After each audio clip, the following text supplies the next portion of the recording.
pagi Bapak Ibu, Oma Opa dan orang-orang terkasih dalam Kristus. Salam sejahtera bagi kita semua. Kembali lagi bersama saya Feli Christine dan Oma Mbak Susi. dalam acara Oke, hari ini Orang Kudus hari hari ini edisi 31 Agustus 2022. Selamat pagi Oma. Pagi Mbak Feli. Apa kabar hari ini? Baik-baik, puji Tuhan, makasih. Baik-baik. Nah Oma, hari ini kita akan bercerita, berbincang-bincang tentang satu orang kudus, yaitu Santo Raimundus Nonatus nih Oma. Mungkin untuk memulai, Oma boleh dong menceritakan arti nama dari Santo Raimundus Nonatus ini apa sih? Raimundus itu berasal dari bahasa Latin dan dalam bahasa Jerman itu Raimundus berarti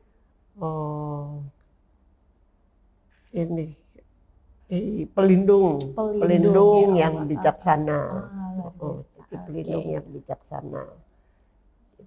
Nah, itu kan tadi arti nama dari Santo Raimundus Ya. itu sendiri ya, Oma. Betul. Nah, kalau kisah kelahirannya, Oma, mungkin boleh diceritakan. Dia waktu mau dilahirkan itu ibunya menderita sakit sehingga sakit dan akhirnya tidak tertolong dan menemui ajalnya.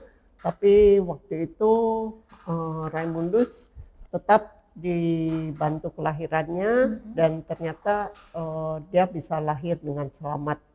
Itulah sebabnya dia bernama Nonatus, berarti dia tidak dilahirkan secara biasa. Itu artinya, maksudnya iya spesial gitu ya, Oma ya. Jadi luar biasa.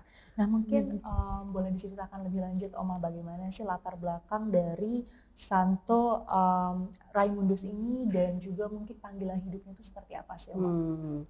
Dia adalah bapaknya itu seorang bangsawan. Bangsawan tetapi hidup dalam kesederhanaan. Dan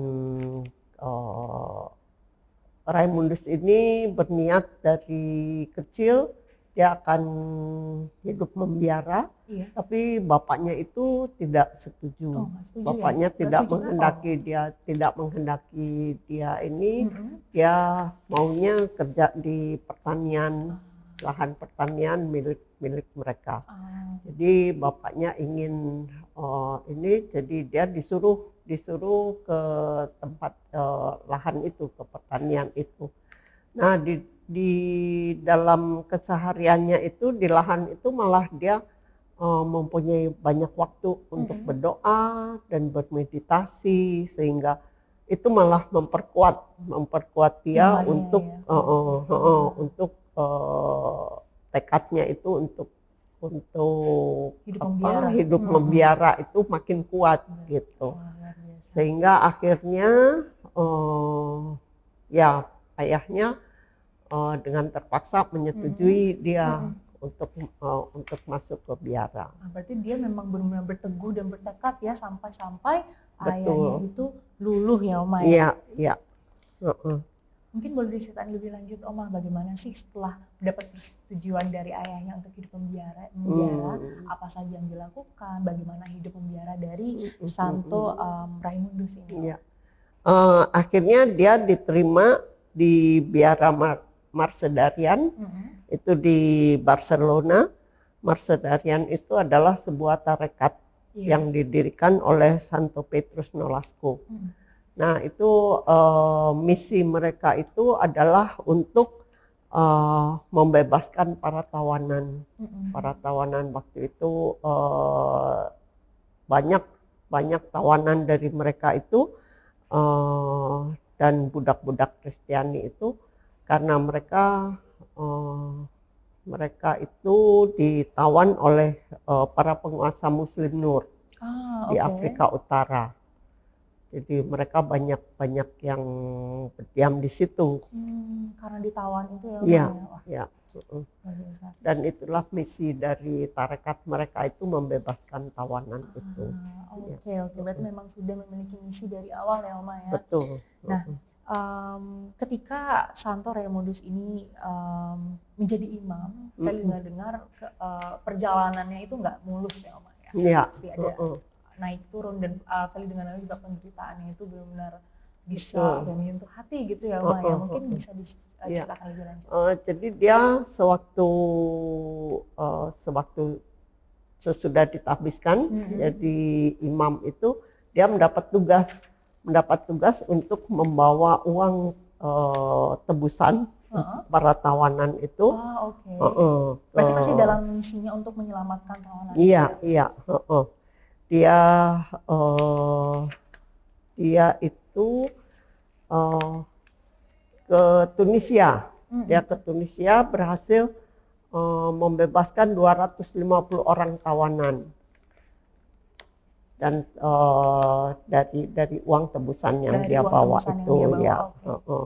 Kemudian dia akan pergi lagi ke tempat lain untuk membebaskan lagi, tapi ternyata uang tebusannya itu nggak cukup untuk membebaskan itu. Akhirnya dia minta untuk dia menawarkan dirinya untuk menjadi tebusan untuk ini, dan karena negosiasi terjadi dan dia berhasil membebaskan 28 orang tawanan.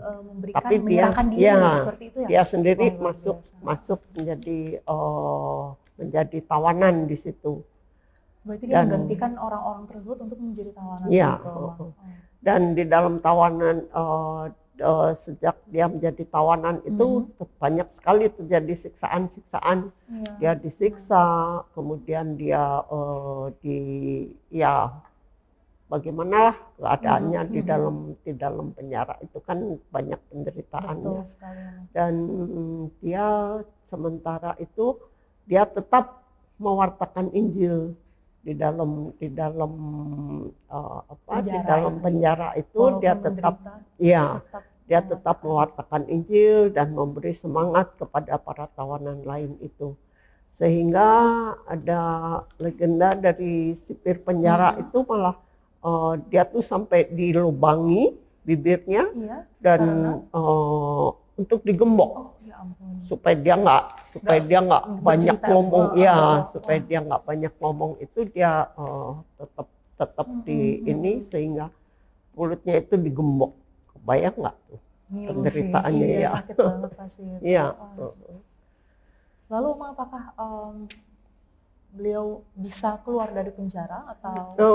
Untungnya dari biara Marsedarian itu mengirimkan uang tebusan dan dia akhirnya berhasil boleh keluar dari penjara itu, dan dia dibebaskan sebagai tawanan itu. Pengorbanan yang sungguh sangat besar ya Oma ya, demi membebaskan orang lain dia harus menyerahkan dirinya sendiri dan harus melalui berbagai penderitaan. Luar biasa Oma. Nah itu kan tadi berbagai pasang surut hidupnya dari Santo Raimundus ya Oma. Mungkin Oma bisa ceritakan sekarang kisah wafat dari Santo Raimundus itu seperti apa? Itu Paus Gregorius ke-9 itu mendengar tentang kegigihan dia dan dia minta untuk dia datang ke Roma untuk berkarya di sana. Tapi mungkin Tuhan berkehendak lain ya, sehingga dia dalam perjalanannya ke Roma itu dia meninggal, dia wafat. Berarti jatuh sakit ya Mas? Dia jatuh sakit dan dia wafat di dalam perjalanan itu. Kemudian setelah ia wafat itu tubuhnya itu jadi rebutan. Jadi diperebutkan umat kota Cardona dan para biarawan Marsedarian ini berebut untuk memakamkan jenazah dari Santo Raimundus ini. Gitu. Kemudian mereka ini untuk menyelesaikan sengketa itu, terus tubuhnya itu ditempatkan di atas sebuah keledai buta. Kalau Debuta itu, jadi kalau Debuta itu membawa jenazahnya itu berjalan tanpa ini kan, tanpa ada yang tanpa arah. Ternyata dia berhenti di sebuah kapel di mana Santo Raimundus dulu waktu remaja itu sering berdoa di situ. Oh iya, ya. Berarti pas banget ya, Berarti apakah jadi dia berhenti di situ, ya. Kemudian dia dimakamkan di situ. Luar biasa sekali ya, berarti balik lagi ke rumahnya istilahnya seperti itu ya. Wah, melihat mendengar dari cerita Oma, tentunya kita banyak belajar ya dari Santo Raimundus ini. Seperti mungkin juga pemirsa di rumah juga pasti telah memetik ya beberapa hal baik yang dilakukan oleh Santo Raimundus. Seperti ketika kita menjadi pemimpin, itu kita harus banyak berkorban ya Oma ya. Bagaimana Santo Raimundus ini menyerahkan dirinya untuk membebaskan tawanan, ia tidak takut, dan pada saat menderita pun ia tetap membagikan warta dari Yesus Kristus. Itu yang sangat sulit guys ya Oma ya dalam kehidupan sehari-hari. Ketika mungkin kita dalam keadaan yang terpuruk, kita sedang jatuh, seringkali kita malah menyalahkan Tuhan. Kenapa sih seperti ini, kenapa seperti itu. Nah, namun di sini Santo Raimundus sekali lagi mengajarkan kita bahwa semuanya itu pasti akan berlalu jika kita tetap teguh, jika kita tetap berdoa, jika kita tetap percaya pada Yesus Kristus ya Oma ya. Luar biasa sekali cerita hari ini. Dan terima kasih banyak Oma telah bercerita-cerita tentang Santo Raimundus dengan Feli ya pada hari ini. Dan sebelum Feli menutup sesi pagi hari ini, marilah kita berdoa bersama-sama ya Oma. Dalam nama Bapa dan Putra dan Roh Kudus. Amin. Santo Raimundus, doakanlah kami. Kemuliaan kepada Bapa dan Putra dan Roh Kudus, seperti pada permulaan, sekarang, selalu, dan sepanjang segala abad. Amin. Dalam nama Bapa dan Putra dan Roh Kudus. Amin. Sekali lagi terima kasih Oma sudah datang. Terima kasih. Dan itu dia tadi kisah dari Santo Raimundus. Nantikan video-video kami selanjutnya dan sampai jumpa di acara hari ini Orang Kudus hari ini berikutnya. Hari ini